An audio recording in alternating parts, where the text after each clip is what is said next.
Langsung aja kita mulai sesi bedah materi kali ini.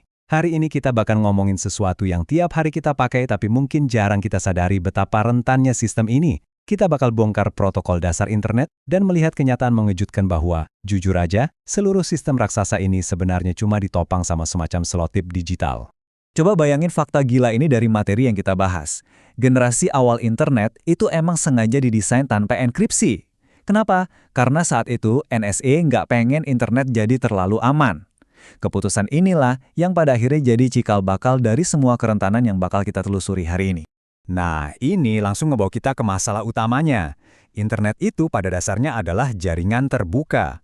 Maksudnya apa? Maksudnya, para penyerang tuh nggak cuma ngintip kita dari luar dinding pertahanan. Enggak.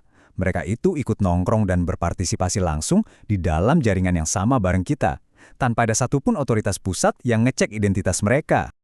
Oke, ini cetak biru kita untuk membedah rumah kartu internet ini.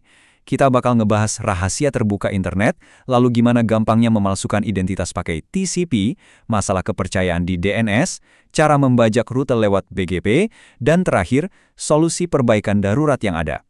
Kita masuk ke bagian pertama, rahasia terbuka internet. Mari kita lihat gap yang sangat besar antara keamanan yang kita harapkan dengan apa yang sebenarnya ditawarkan sama fondasi jaringan. Jadi gini, seringkali kita mikir fondasi internet itu peduli soal kerahasiaan atau privasi. Tapi kenyataannya, lapisan dasar jaringan internet tuh benar-benar mengabaikan kerahasiaan dan integritas. Satu-satunya hal yang dipedulikan sama fondasi internet adalah ketersediaan. Pokoknya data harus terus ngalir. Urusan ama atau enggaknya data itu terpaksa sepenuhnya diserahkan ke protokol level atas kayak TLS. Lanjut ke bagian 2, memalsukan identitas dengan TCP. Kita bakal lihat persisnya seberapa rentan proses jabat tangan 3 arah ini. Buat kamu yang udah paham, proses jabat tangan 3 arah TCP ini bisa diibaratkan kayak sistem pos yang ngecek alamat pengirim. Klien nyapa lewat CSN, server balas ngasih nomor referensi, terus klien konfirmasi balik. Kedengarannya sih standar dan aman banget ya, tapi sistem ini sebenarnya sangat cacat. Masalah utamanya ada di sini. Nomor urut TCP itu cuma angka 32 bit.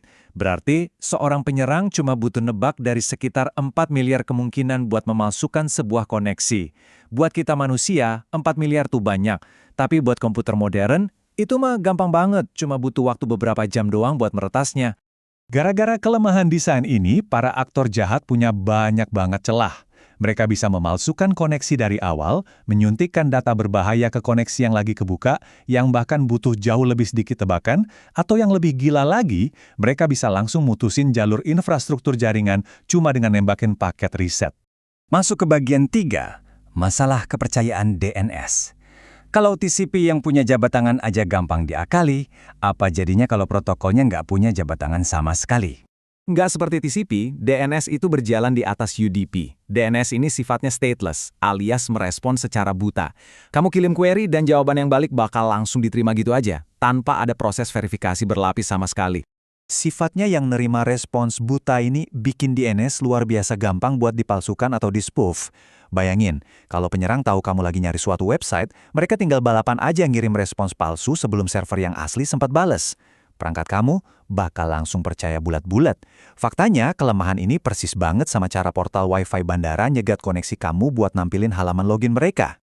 Nggak berhenti di situ, penyerang juga mengeksploitasi celah ini buat ngelakuin serangan amplifikasi di DOS. Mereka menipu server raksasa dengan ngirim query kecil yang alamat IP-nya dipalsuin seolah-olah itu dari IP si korban. Alhasil, server gede itu ngerespons dan tanpa ampun ngehancurin si korban pakai gelombang data yang ukurannya masif. Lanjut ke bagian 4, membajak rute dengan BGP. Kalau identitas dan nama domain aja gampang dipalsuin, gimana dengan sistem yang ngatur rute lalu lintas di seluruh dunia? Coba pikirin ini. Saat ini, ada sekitar 100.000 sistem otonom, seperti ISP dan jaringan raksasa, yang ngatur rute lalu lintas data. Dengan jumlah sebanyak itu, ngeverifikasi kejujuran mereka satu persatu itu secara praktis emang mustahil banget. Karena BGP ini cuma jalanin sistem berdasarkan rasa saling percaya demi nyari rute tercepat, aktor jahat bisa aja dengan gampang berbohong. Mereka bisa ngumumin rute palsu dan secara harfiah membajak lalu lintas internet.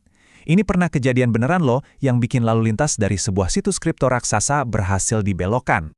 Jadi, kalau memalsukan identitas, ngebanjirin data, sampai ngebajak rute itu ternyata segampang ini, Pertanyaan terbesarnya adalah, kok bisa ya internet yang kita pakai masih bertahan dan berfungsi sampai detik ini? Nah, kita sampai di bagian kelima, solusi perbaikan darurat. Kita bakal lihat trik-trik teknis yang jenius dan kadang terkesan putus asa yang selama ini nahan rumah kartu internet biar nggak runtuh. Sebelum masuk ke solusinya, kita harus paham dulu soal serangan SYN-FLOOD. Ini adalah taktik di mana penyerang ngirimin ribuan koneksi palsu ke sebuah server. Tujuannya, memaksa server untuk terus mengingat koneksi gantung tersebut sampai memorinya habis dan sistemnya crash total. Buat ngakalin masalah itu, para insinyur nemuin solusi brilian bernama SYN Cookies. Daripada nyimpan data koneksi baru di dalam memori server, mereka mengubah status tersebut jadi teka-teki kriptografi yang diselipin ke dalam nomor urut lalu dikirim balik. Server jadi benar-benar bebas ingatan sampai koneksi itu dikonfirmasi. Benar-benar sebuah retasan yang pinter banget. Dan masih banyak lagi trik perbaikan darurat lainnya. Mulai dari meras sifat keacakan ke dalam paket DNS biar lebih susah ditebak, trik router cerdas yang mengatur batas waktu paket untuk nolak penyusup, sampai aturan di mana ISP bakal langsung ngebuang paket data kalau jalur pulangnya nggak masuk akal secara hitungan jaringan. Tapi tahu nggak apa pengaman paling mutakhir saat ini? Perusahaan raksasa kayak Google, AWS, dan Facebook pada akhirnya milih buat bikin semacam jaringan privat mereka sendiri. Mereka secara harfiah menyambungkan kabel fisik ke satu sama lain murni buat memotong jalur dan menghindari kekacauan internet publik. Pembahasan kali ini ninggalin satu pertanyaan memancing buat kita renungin. Akankah suatu saat nanti kita benar-benar membangun ulang internet dari awal dengan keamanan yang tertanam di fondasinya? Atau kita emang ditakdirkan buat selamanya nempelin selotip digital biar internet nggak hancur?